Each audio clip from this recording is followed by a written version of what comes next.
Good morning. Welcome back to the Broadcast Retirement Network. I'm Jeff Snyder. This is BRN AM for Tuesday, March 30th, 2021. And our top stories today, we'll take a look at the education plan. That's New Mexico's 529 plan. And we'll get the latest information on 529s. Well, joining me now to discuss this and a lot more is Ted Miller. He is Executive Director for the Education Trust Board, which oversees the education plan, the 529 plan in New Mexico. Ted, it's great to see you. Thanks so much for joining us on the program this morning. It's great to be here, Jeff. Thanks for having me. Absolutely. And look, talking about college savings, talking about college being able to save money, put money towards secondary, post-secondary education, very important. So I wanted to come to you to talk more about this. Let's start with what makes the education plan, which is New Mexico's 529 plan, unique among other 529 plans around the states? Well, first of all, if you're talking strictly about the state of New Mexico, we have tremendous in-state tax benefits for our own program. Many states, as you know, if you're going to take some in-state tax benefits, it's limited to the in-state program in many states, and New Mexico is no exception. But for our own residents, we have an unlimited state tax deduction for contributions to the plan. And in addition, that includes rollover contributions into the plan from other programs, other 529 programs. So really a tremendous tax benefit there for our state residents. With regard to the plan itself, we face a real challenge here in New Mexico because we have a relatively small population, only about 2 million people, and it's not a wealthy population. We have a lot of low-income folks in the state. So our board, our legislature, our executive administration, the governor is very, very focused on keeping things low cost. And so we have, as a result, we have one of the lowest cost 529 direct sold programs in the country. And that puts us right up there with some of the very largest programs in the country in terms of low cost. So we're pretty proud of that. Yeah, and very that's incredible because we know how much fees can impact the balance over a long period of time. So it's obviously important to reduce those costs. Ted, who can contribute to the plan? So can I contribute as a New Mexico resident, but also can you have people contribute outside of the state? Of course. Now, most 529 plans around the country, and most states do have 529 plans. Most states allow non-residents to contribute to the program. So if you find that your state perhaps does not have a tax benefit, in-state tax benefit for its own program, or if that tax benefit is not substantial in some way, that you look around and you find another 529 program you'd like to invest in, you can do that. And that's certainly the case with New Mexico. Now, when it comes to opening an account, who can open the account? Can you open the account if you're an aunt or an uncle, a parent? Can you open one up if you are yourself? Can Jeff Snyder open up a 529 account for himself if he decides in his 50s that he wants to go back for another degree? Well, if you plan to do that, Jeff, good luck to you. That's a great ambition. But oh gosh, the fact is that one real advantage of 529 plans is flexibility. And one of those flexibilities is who can open an account and for whom you can have an account. So both the account owner and the beneficiary flexibility are important. Account owner can be anyone. You do not have to have a specific relationship to a beneficiary. You can open an account for yourself.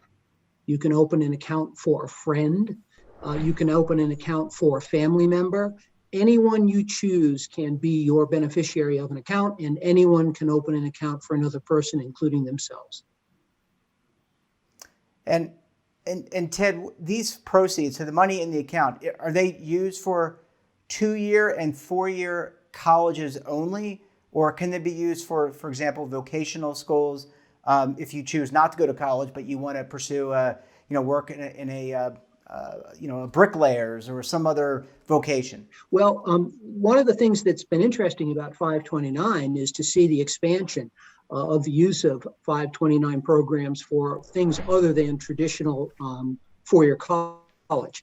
First of all, almost all states, I'm not sure I know of any state that has any restrictions, allow you to use the money at Number one, in terms of college or university education, at any school that the U.S. Department of Education has approved for receiving federal student financial aid. So basically, you can go to the U.S. Department of Education website, you can check out the school or schools you're interested in, see if they're on the Department of Education list. And in addition, however, they've expanded now recently in the last several years the uses of 529s. For example, you can use up to $10,000 per year to pay for K through 12 tuition. That's a new one. You can transfer up to $15,000 a year to an ABLE account if you have a disabled individual as a beneficiary. You can use up to $10,000 for a lifetime for student loan repayment. And in addition, they've added now apprenticeship expenses, still undefined, still looking for what the rules are going to be, but there's a number of things beyond the traditional 2 or 4 year college. And of course, don't forget, it also means professional schools, graduate schools. In some cases, the government also recognizes certain international schools as eligible for using this money. Ted, do you have to go? So if you were participating in the New Mexico plan or another state, do you have to go to school in New Mexico, or can I go anywhere in the States or in the United States or anywhere within the U.S. territories, I guess? Anywhere within the United States and anywhere overseas that the U.S. Department of Education determines is an eligible institution. You can use it all over the country. And I think that's typical of 529 plans generally, not just our own. Now, I want to talk pre-pandemic, because when we come back, we're going to talk about how the pandemic has had an impact on college savings. But I want to ask you, you mentioned there are only 2 million people in the state of New Mexico. What generally has been the use of the plan, in terms of contribution rate, in terms of percentage? Is it getting a lot of usage from citizens within New Mexico, or is it getting a lot of usage from people outside New Mexico? Or both? Well, yes, it actually, because of our plan's benefits, particularly the low cost and the online access, we have attracted folks from other states. But yeah, we have a significant population here that uses it. We have about 25,000 in-state accounts, and we have a substantial percentage of our accounts from out of state as well. And in fact, it's the out of state participation that helps us keep the account costs down. That's one strategy we have of trying to make sure that we keep the cost low for our New Mexico residents. So we have about, a third. Oh, go ahead. We have between about 33 and 40% of our accounts are from out of state. Wow. I mean, that's pretty impressive. And I guess some of that is due to the unique, or a lot of that is due to the unique things you mentioned at the top of the segment, which is the low cost is certainly a thing that I know a lot of investors just in general look for. They want lower costs that still yield a decent return. Well, Ted, I want to go to a very quick break. When we come back, we'll talk more to Ted about 529 plans, especially the education plan, and also what the impact has been of the pandemic. You want to stay tuned right here on BRN AM.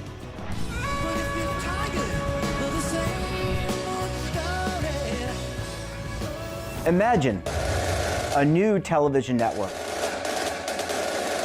that will make you richer, healthier, and in control of your financial future.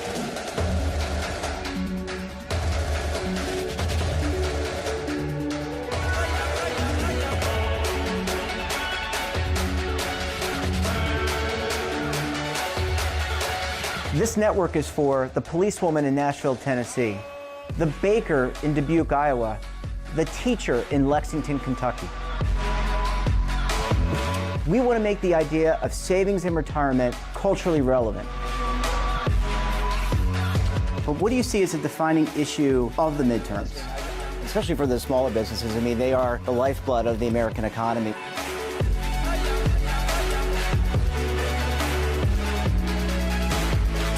Featuring exclusive interviews, current affairs, and docuseries. 33 years old, you retired early. The philosophy is money only matters if it helps you live a life that you love. But you got to start thinking about retirement as soon as you get in. The Broadcast Retirement Network will drive very high engagement with premium partnerships. So this isn't retirement and savings for your parents or grandparents. This is for all Americans. And we're going to change the way you think about money.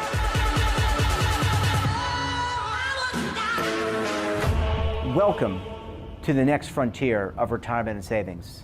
This is BRN, the Broadcast Retirement Network. Are you stuck with a low credit score? A credit report and score that's causing you to be denied credit or pay higher interest rates than others for the same things? Then do what Terrence did and call Credit Repaired for your free credit evaluation to help restore your credit. I started thinking about buying a new house, and my score wasn't where I needed it to be. I called and spoke with one of the representatives, and we just had a good conversation, and I liked what he was saying. Just one call for his free credit evaluation was all it took to start back on the track to repairing his credit. I'm seeing the deletions and I'm getting the report, so I know something's being done. It does make a difference to me. All it takes is one call to get started. Credit Repair has given me a second chance to have a better credit score. Don't let a low credit score hold you back another day. Do what Terrence did and make the call for your free credit evaluation. Call 800-819-4152. That's 800-819-4152. Again, 800-819-4152. Welcome back. We're talking to Ted Miller of the Education Trust Board. That's the board that oversees the education plan, New Mexico's 529 plan. Ted, thanks so much for staying with us this morning. You bet, Jeff. Thank you. Absolutely. Let's talk about the impact of the pandemic. In so many ways, this pandemic has impacted society, not only society here, but society abroad. It's impacted people financially. What has been the impact to those in New Mexico, but also people who are in the 529 plan? Have you seen less contributions versus what you typically see over year? You know, Jeff, this is one of the most fascinating things and one of the most inspiring things that we found during the past year with regard to families and education. We held our breath, of course, like everyone else, to see what would be the effect of the pandemic on our plan. And what we discovered is really striking. And I think this is common, I believe, for other 529 plans around the country. People had a real concern about the future. People had, in some cases, government benefit checks that they were receiving. Many people were fortunate enough to be able to keep their jobs and to do them remotely. And we actually found that in terms of contributions, and there's three aspects here, contributions being one of them. In terms of contributions, recurring contributions, the kind that are made regularly every payroll period or every month by someone, they remain pretty much steady and pretty much the same amounts. The only reduction in contributions we saw were what I'll call one-time contributions, where people contribute infrequently and not on a schedule.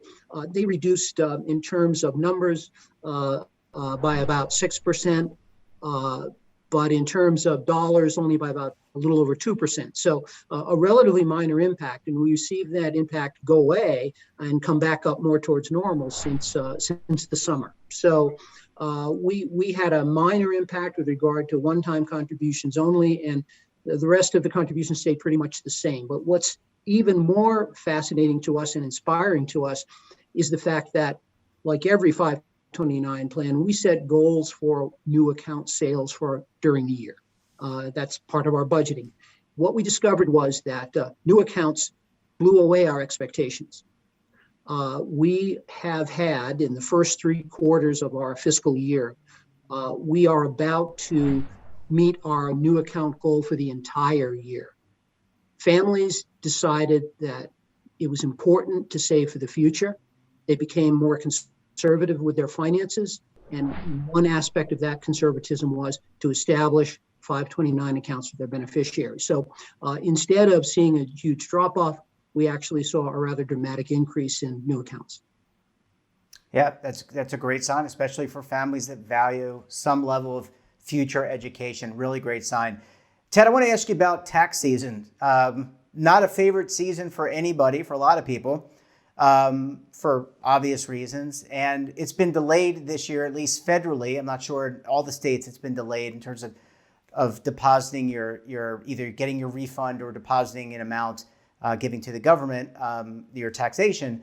But are there some tactics that people can think about? Maybe if they have an extra month to prepare their tax, do they have the ability to further reduce their adjusted gross income in other ways? Okay, well, first of all, let's talk about last year, 2020, because most of us are preparing our taxes for last year, of course.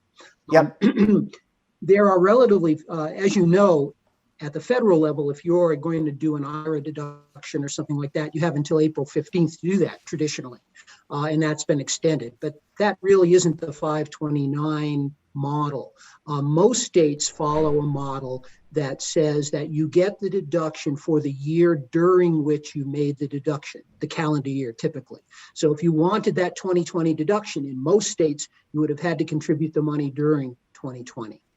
However, there are a handful of states that have extended their tax season for these contributions into April. And this is just part of how they administer their state program.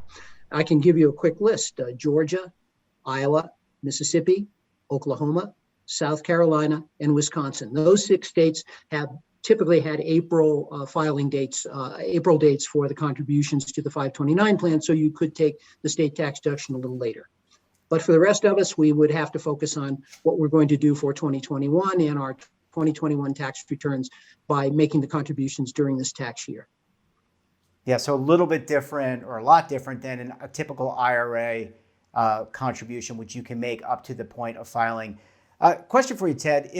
What if you have been building up a 529 account for the last 20 years or 18 years for your child, and the child decides, I don't want to go to college, I don't want to pursue a vocation, I don't want to go to graduate school, something like that.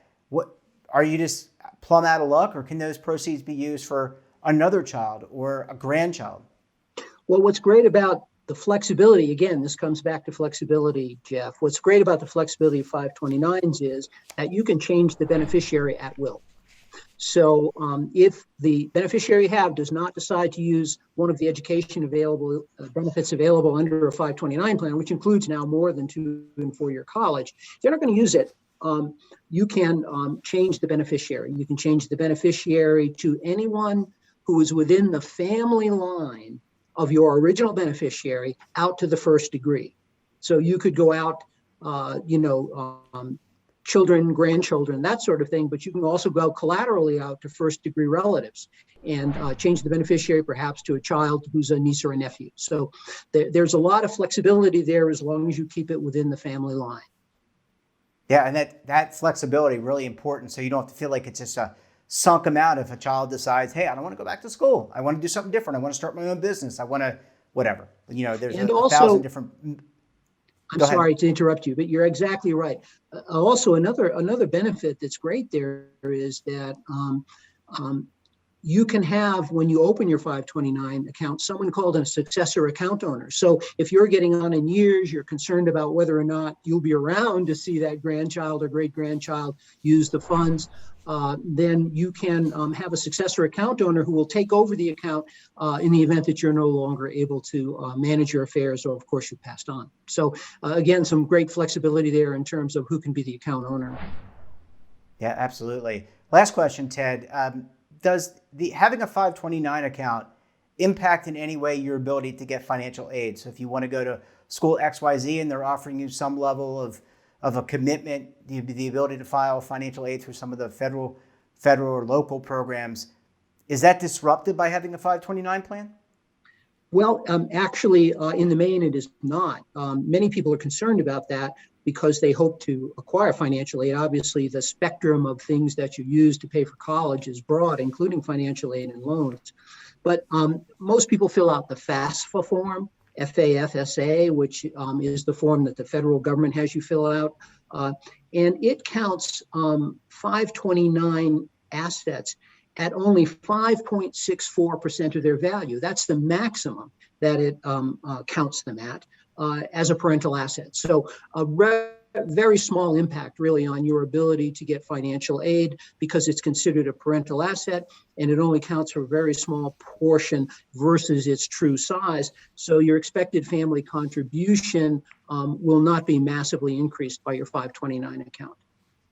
Yeah, really great information. Good news in that regard. Well, Ted, we're going to have to leave it there. Really enjoyed the conversation. Appreciate you coming on and giving us more insight into the education plan and also more about 529s. Look forward to having you back again very soon. Jeff, thanks so much. I've enjoyed being with you. And that wraps up this episode of BRN AM. Have a topic of interest, someone you think we should talk to, then drop us a line. And don't forget, for all the information in retirement markets, technology, personal finance, so much more all in one place, check out today's edition of our newsletter, The Morning Pulse, and of course, our website. We're back again tomorrow. So until then, I'm Jeff Snyder. Stay safe, keep on saving, and don't forget, roll with the changes.